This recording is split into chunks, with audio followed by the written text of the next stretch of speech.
جی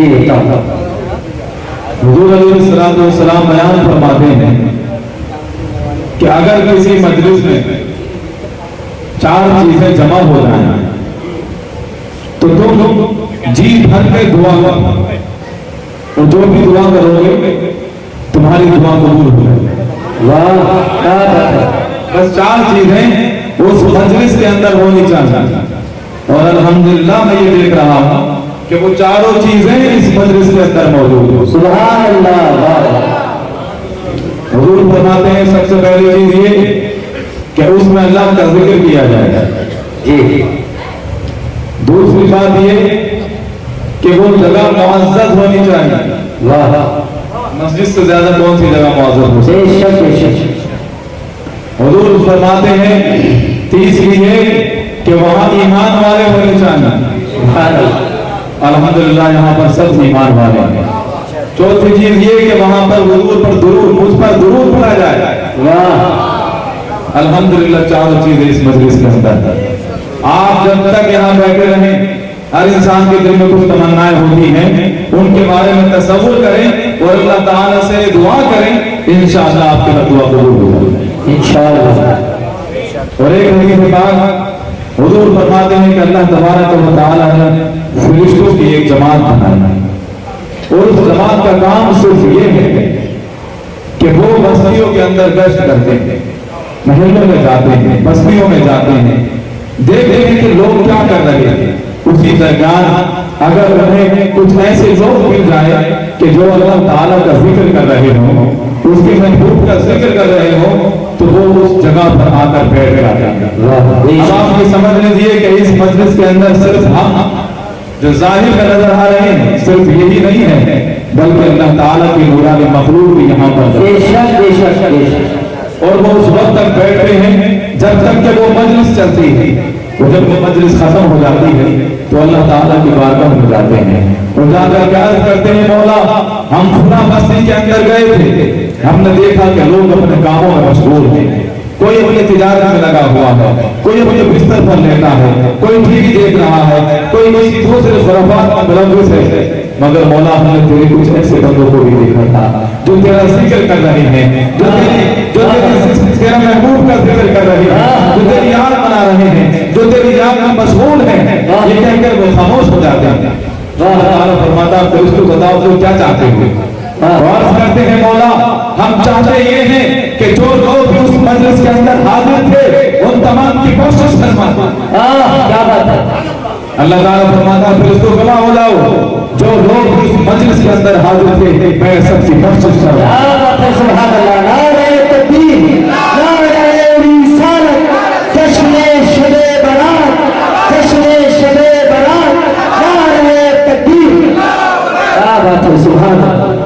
تو حضرات ہمیں جو اس محفل میں جمع ہیں، اس رات کے اندر جمع ہیں، اس جگہ پر جمع ہیں اور اتنے بہترین ذکر میں جمع ہیں، اس کی اہمیت کو ہمیں سمجھنا چاہیے۔ یہ جو رات ہے یہ کوئی معمولی رات نہیں ہے، بلکہ بہت زیادہ برکت اور عظمت والی رات ہے۔ حضور فرماتے ہیں کہ جب شعبان کی 15ویں رات آتی ہے تو اللہ تبارک و تعالی پہلے آسمان کی طرف نزول فرماتا ہے اور اپنی رحمتوں کو عام کر دیتا ہے، گنہگاروں کی بخشش کی جاتی ہے، نیکوکاروں کی دعائیں قبول کی جاتی ہیں، جن کی بخشش عام ہو جاتی ہے۔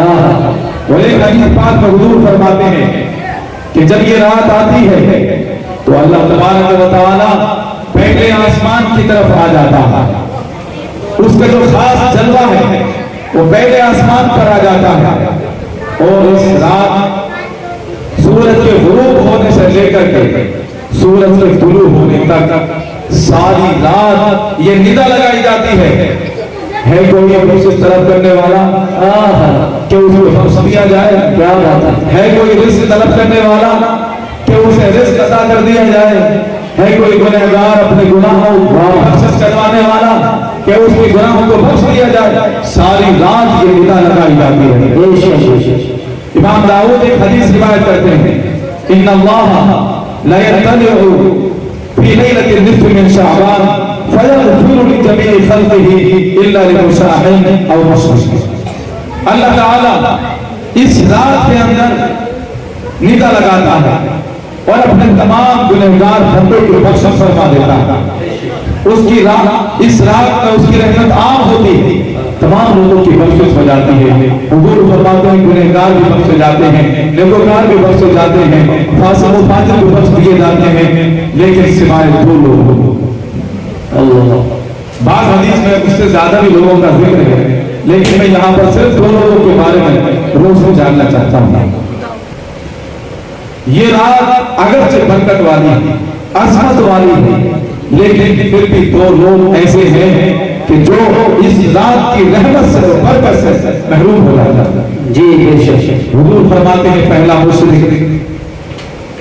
مشرک جو خدا کے ساتھ میں کسی دوسرے کی عبادت کرتا ہو، اور دوسرا حاسد جو کسی دوسرے مومن سے حسد رکھتا ہو۔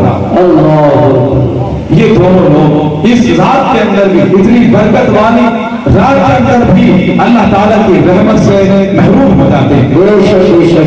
اللہ کا فضل ہے کہ ہم سب لوگ کفر و شرک سے محفوظ ہیں، لیکن حسد ہم میں سے اکثر لوگوں کے دلوں میں ہوتا ہے۔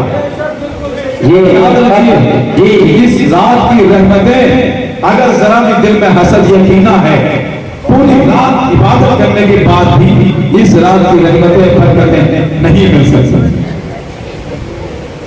اس رات کی برکتیں حاصل کرنے کے لیے یہ ضروری ہے کہ ہم سب سے پہلے اپنے دلوں کو صاف کریں۔ اگر ہم کو کسی نے ستایا ہے تو اسے معاف کر دیں۔ ہم سے اگر کسی کی دل آزاری ہوئی ہے تو اس سے معافی مانگیں۔ جی، ہم پر کسی نے ظلم کیا ہے تو اسے معاف کر دیں، اور یہ معاف کرنا بھی ایک صدقہ ہے۔ حضور نے فرمایا کل صحابہ سے اگر تم سے کل جو بھی آئے تو اللہ تعالیٰ کی رحمت صدقہ کر کے آیا۔ صحابہ گئے اور جانے کے بعد جو صدقہ کر سکتا تھا اس نے صدقہ دیا۔ کسی نے مال کا صدقہ دیا، کسی نے حضور کا صدقہ دیا، کسی نے کھانے کا صدقہ دیا، تمام صحابہ نے صدقہ دیا۔ دوسرے دن کو مجلس ہوئی، حضور نے فرمایا کون کون صدقہ کر کے آیا؟ تمام صحابہ نے ہاتھ اٹھا دیا۔ یا رسول اللہ، ہم نے صدقہ کیا ہے۔ ایک صحابی تھے جنہوں نے ہاتھ نہیں اٹھایا، غریب صحابی تھے، ان کے پاس کچھ نہیں تھا، ان صحابی نے ہاتھ نہیں اٹھایا۔ وہ بڑی شرمندگی محسوس کر رہے تھے کہ بتاؤ تمام صحابہ صدقہ کر کے آئے ہیں، کاش میرے پاس بھی کچھ ہوتا تو میں بھی اللہ تعالیٰ کی بارگاہ میں صدقہ کر کے آتا، میں بھی دولت مند ہوتا، میں بھی پیسے والا ہوتا تو میں بھی اللہ تعالیٰ کی بارگاہ میں صدقہ کر کے آتا۔ افسوس کر رہے ہیں، حضور مسکراتے ہیں، فرمایا تم نے صدقہ نہیں کیا؟ یا رسول اللہ میں نے کوئی صدقہ نہیں کیا ہے۔ کہا جس طرح سب نے ہاتھ اٹھائے ہیں تم بھی ہاتھ اٹھاؤ، اور تم جو صدقہ کر کے آئے ہو وہ ان سے بھی بڑا صدقہ ہے۔ عرض کی یا رسول اللہ میں نے کیا صدقہ کر دیا؟ حضور نے فرمایا جب تم کل رات سوئے ہوئے، میرے نبی کو علم غیب ہے، دلوں کے حال کو جانتے ہیں، حضور نے فرمایا جب تم کل رات کو سوئے ہوئے تمہارے پاس صدقہ کرنے کے لیے کچھ نہیں تھا، لیکن تم نے میری ایک حدیث پر عمل کیا، تمہیں کسی نے ستایا تھا، سوچو اگر تم نے یہ دل میں کر لیا، مولا میں نے اس کو معاف کر دیا ہے، تمہارا یہ صدقہ کیا بات ہے بابا، سبحان اللہ، سبحان اللہ، یہ بھی صدقہ ہے۔ حضور نے فرمایا تمہارا یہ صدقہ ان تمام صحابہ کے صدقے سے بڑھ کر کے۔ تو حضرات کوئی اگر ستائے، کسی نے دل دکھایا، کسی بھائی نے، دوست نے، رشتہ دار نے، تو آپ کو معاف کریں۔ جی یہ بھی سچا ہے۔ اور اگر آپ سے کسی کا دل دکھا ہے تو اس سے معافی مانگ لیں، اور اس میں کوئی شرم و حیا کی بات نہیں۔ درود پاک نعرہ تکبیر، نعرہ رسالت، نعرہ رسالت، جشن شب برات، جشن دستار بندی، علماء اہل سنت، سبحان اللہ، سبحان اللہ۔ اور یہ بات یاد رکھیے کہ ہم تمام لوگوں کے دل صاف اور شفاف ہونے چاہیے، تبھی خدا کا نور ان دلوں کے اندر آ سکتا ہے۔ کبھی کبھار ایسا ہوتا ہے کہ کچھ ایسے لوگ جن کے دلوں میں کینہ یا حسد ہو، وہ نیک لوگوں کی مجلس میں ہو تو ان نیک لوگوں کی دعاؤں کو بھی رد کر دیا جاتا تھا۔ تو یہ نہیں، پورے اجتماعی طور پر ہمیں اپنے دلوں کو صاف کرنے کی ضرورت ہے۔ حضرت موسیٰ علیہ السلام اللہ تعالیٰ کی بارگاہ میں بارش کی بار بار دعا کرتے ہیں، اور بار بار آپ کی دعا کو رد کر دیا جاتا، دعا کرتے رد کر دیا جاتا، دعا کرتے رد کر دیا جاتا۔ آخر عرض کی مولا ایسی کیا بات رہ رہی کہ تو بخشش نہیں فرماتا، تو اپنی رحمت کو نازل نہیں فرماتا، بارش نازل نہیں فرماتا؟ تو آواز آتی ہے، موسیٰ تم پر بارش اس وقت تک نازل نہیں کی جائے جب تک کہ تمہاری محفل میں ایک شخص ہے جس کے دل میں حسد ہے، جب تک کہ وہ حاسد اپنے حسد سے توبہ نہ کر لے، اپنے کینہ سے توبہ نہ کر لے، بارش نازل نہیں کی۔ تو جیسے کہ اس نے توبہ کی، فوراً بارش نازلنا شروع ہو جاتا ہے۔ سبحان اللہ، سبحان اللہ۔ تو کبھی ہمارا دعاؤں کا قبول ہونا یا نہ ہونا دوسروں پر موقوف ہوتا ہے۔ حضرت سلیمان علیہ السلام اللہ تعالیٰ کی بارگاہ میں دعا کر رہے تھے، کافی وقت گزر گیا، دعا قبول نہیں ہوئی، مولا بارش نازل فرما دے، بارش نازل نہیں ہو رہی، اچانک سے بارش نازل ہونا شروع ہو گئی۔ حضرت مولا اب بارش نازل کیوں ہوئی؟ کہا اس وقت تم اور تمہارے ساتھی دعا کر رہے تھے، جب تمہیں دعا کرتے کرتے کافی عرصہ گزر گیا، ایک چھوٹی کو تم پر رحم آیا، اس نے بھی میری بارگاہ میں ہاتھ اٹھا دیے، اس کے صدقے میں نے تم پر بارش نازل فرمائی۔ سبحان اللہ، سبحان اللہ، واہ۔ حضرات تو اسی لیے جب ہم اجتماعی طور پر جو جمع ہوتے ہیں، لوگ اعتراض کرتے ہیں نا کہ کیوں جمع ہوتے ہو، کہ صحابہ جمع ہوئے تھے؟ تو حضرات حضور علیہ السلام کی حدیث ہے کہ 40 مومنوں کے درمیان ایک اللہ کا ولی ہوتا ہے، 40 مومنوں کے درمیان ایک اللہ کا ولی ہوتا ہے۔ چہرے دیکھ کر مت جائیے کہ یہ اللہ کا ولی ہو سکتا، یہ نہیں ہو سکتا، وہ نہیں ہو سکتا، اس کو بھی جانتا ہوں، اس کو بھی جانتا ہوں، اس کے حالات ایسے ہیں، اندرونی حالات دل کے کیسے ہیں یہ صرف پروردگار جانتا ہے۔ اس کے دل کا اللہ تعالیٰ سے کیا معاملہ ہے صرف وہی جانتا ہے۔ حدیث پاک ہے، رب اسعصا اغبرا مدفوع بالابواب لا وصل علی اللہ الابرا۔ بہت سارے بکھرے ہوئے بال ہوں گے، پھٹا پھٹانا لباس ہوگا، گرد و غبار لگی ہوئی ہوگی، اور ایسی حالت میں ہوں گے کہ دروازے پر جانے کو ان کو بھگا دیا جائے، لیکن اللہ تعالیٰ کی بارگاہ میں وہ مرتبہ ہوگا اگر قسم کھا لیں تو ان کی اس دعا کو قبول کیا جاتا ہے۔ سبحان اللہ، سبحان اللہ، بے شک بے شک۔ اس لیے ہم جمع ہوتے ہیں، جمع ہو کر کے دعا کرتے ہیں۔ لوگ اعتراض یہ کرتے ہیں کہ صحابہ اکرام کے جمع ہوئے تھے، کہ صحابہ اکرام نے اس رات میں جمع ہو کر دعائیں اور نوافل کی کثرت کی تھی، اور ان سے یہ پوچھئے کہ کون سی ایسی رات تھی کہ جس دن صحابہ اکرام جمع نہ ہوتے تھے، کون سی ایسی رات تھی کہ جس دن صحابہ اکرام نوافل کی کثرت نہیں کرتے تھے۔ ہم ایک سال میں ایک بار جمع ہوتے ہیں، صحابہ اکرام کی ہر رات ایسی تھی کہ جس میں جمع ہوتے تھے، کثرت سے ضرور پڑھتے تھے، نوافل پڑھتے تھے، خدا تعالیٰ کی عبادت کیا کرتے تھے۔ بے شک بے شک، بہت تو حضرات اس رات میں ہم اس لیے جمع ہوئے ہیں تاکہ اپنے دلوں کو صاف کر کے اللہ تعالیٰ کی بارگاہ میں دعا کریں، فریاد کریں، اور اپنے گناہوں سے توبہ کریں، اور ایک بھائی چارگی کا ماحول بنائیں، آپس میں ایسا بھائی چارہ قائم کریں جو حضرت عمر رضی اللہ تعالیٰ کے دور میں تھا۔ ایک بڑا عجیب و غریب واقعہ ہے جس کے اندر یہ درس ملتا ہے کہ ہمارے درمیان درگزر کا بھائی چارے کا کیسا مادہ ہونا چاہیے۔ ایک اعرابی اپنا اونٹنی چلا رہا تھا، وہ اونٹنی ایک کھیت میں داخل ہوئی اور کھیت کو نقصان پہنچا دیا۔ کسان کو غصہ آیا، اس نے ایک موٹا سا پتھر اس اونٹنی کے سر پر مارا، وہ اونٹنی مر گئی۔ اونٹنی کے مالک کو اس کسان پر غصہ آیا، اس نے ایک ڈنڈا اس کسان کے سر پر مارا، وہ کسان مر گیا۔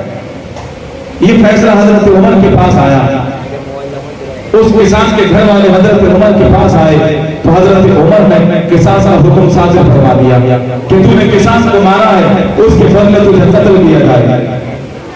اس شخص کو قصاص کی جگہ پر لایا گیا، وہ عرض کرتا ہے حضور بے شک آپ مجھے قتل کر دیں، بے شک آپ مجھے قتل کر دیں، لیکن مجھے 3 دن کی مہلت لگی.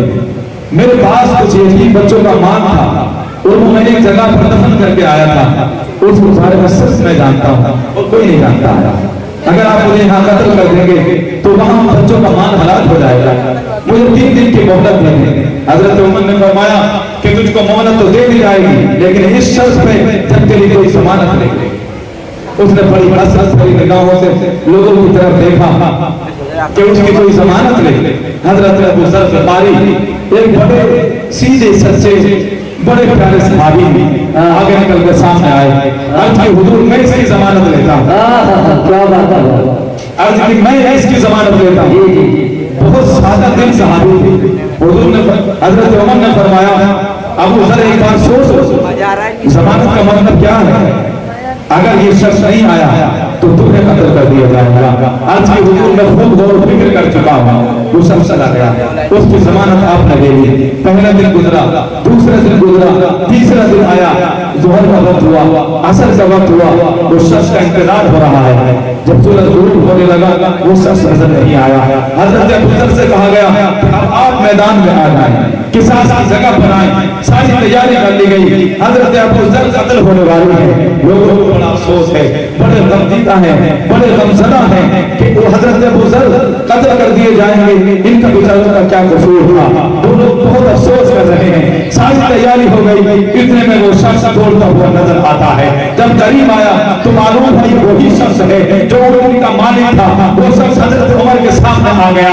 اب میں حاضر ہوں, اب آپ چاہیں تو مجھے قصاص دے سکتے ہیں. حضرت عمر نے اس سے پوچھا اگر تو چاہتا تو یہاں سے جا سکتا تھا, کہیں دوسری جگہ زندگی گزار سکتا تھا, اپنی جان بچا سکتا تھا, یہاں پر واپس کیوں آ گیا. تو اس شخص نے بڑا پیارا جواب دیا اور 3 جواب لگاتار آئیں گے. ان جوابوں کو سنیے. اس شخص نے کہا میں اس لیے آ گیا تاکہ کل یہ لوگ یہ نہ کہیں کہ دنیا سے وعدے کو وفا کرنے والے لوگ اس دنیا سے چلے گئے ہیں. حضرت عمر رضی اللہ تعالیٰ نے ابو ذر سے پوچھا ابو ذر تم نے ضمانت کیوں لے لی. تو حضرت ابو ذر نے کہا میں نے ضمانت اس لیے لے لی تاکہ لوگ یہ نہ کہیں کہ دنیا میں وفاداری کرنے والے لوگ, ہمدردی کرنے والے لوگ اس دنیا سے چلے گئے ہیں. اتنے میں جو کسان تھا اس کے گھر والے یہ کہتے ہیں کہ ہم نے معاف کر دیا.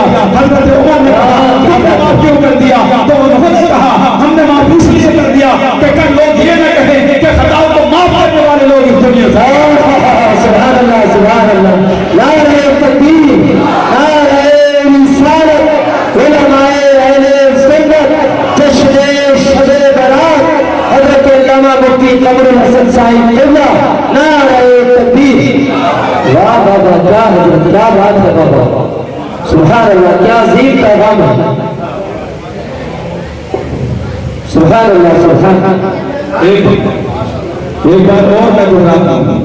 اس آنے والے شخص نے کہا کہ لوگ یہ نہ کہیں کہ وعدہ وفا کرنے والے لوگ دنیا سے چلے گئے.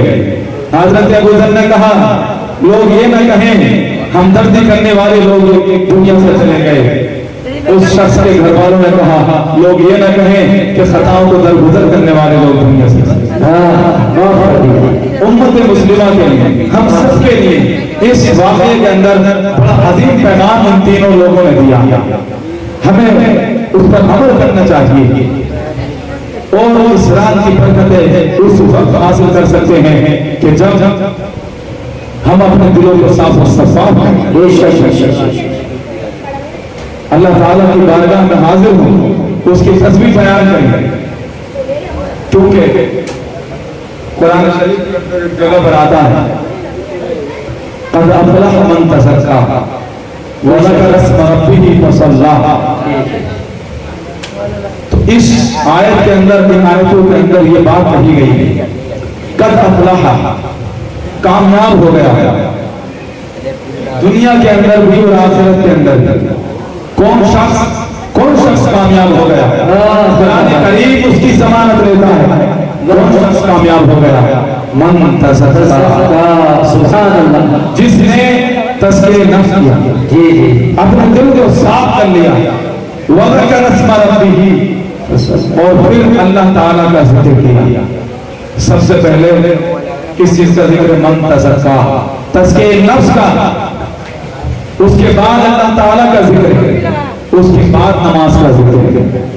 قد افلح من تزکا وذکر اسم ربہ، اپنے رب کا ذکر کیا، فصلی اور پھر نماز پڑھی. نماز کا نمبر تیسرے نمبر پر آیا ہے. نماز تیسرے نمبر، پہلے دل کو صاف کرنا ہے، پھر خدا کا ذکر کرنا ہے.